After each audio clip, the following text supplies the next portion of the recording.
La voz de la ciudad.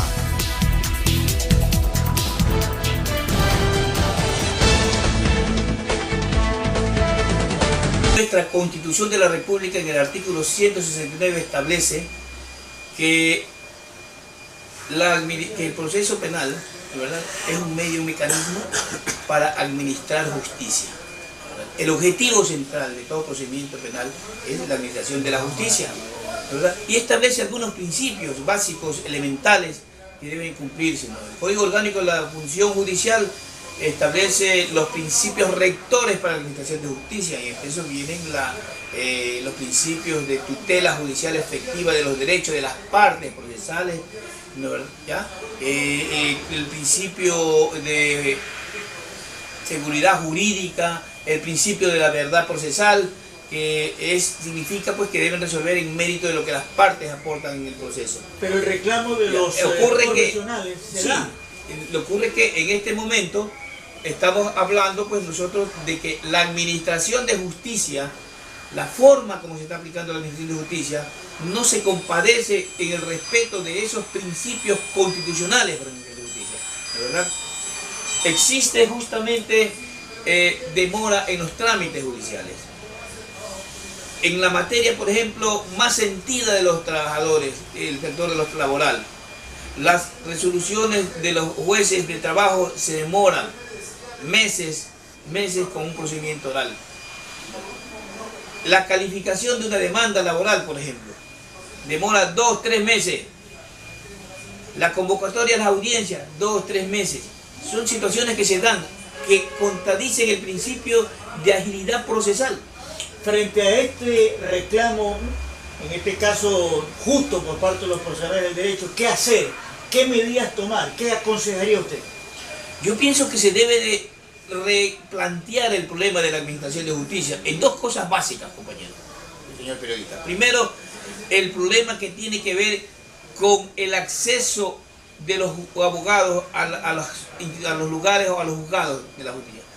Porque bajo el criterio de combatir la corrupción de los operadores de justicia, se ha hecho que los jueces sean considerados en un lugar exclusivos sin poder tener comunicación con los interesados en la administración de justicia. Eso se solamente, claro, porque ¿qué ocurre ahora?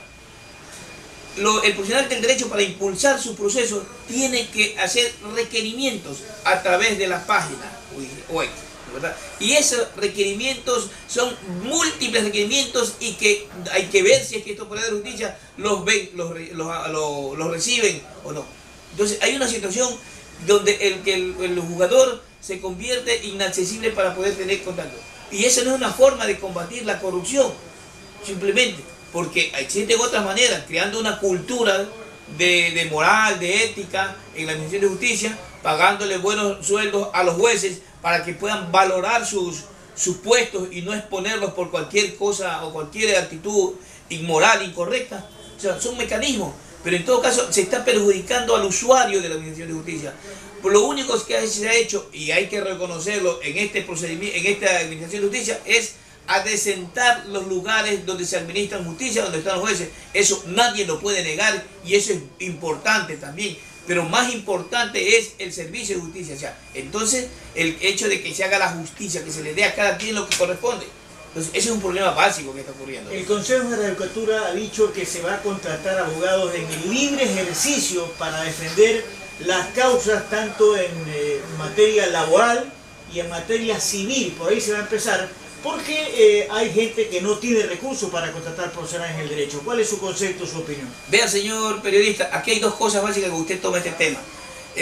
Yo pienso que si bien es cierto, el pueblo ecuatoriano merece que se le proporcione abogados de ser públicos para que le administren, le vean, defiendan sus derechos, también es cierto que eso constituye un problema de una especie de competencia desleal con los que ejercen la profesión, el libre ejercicio hacia la profesión, ¿no es verdad?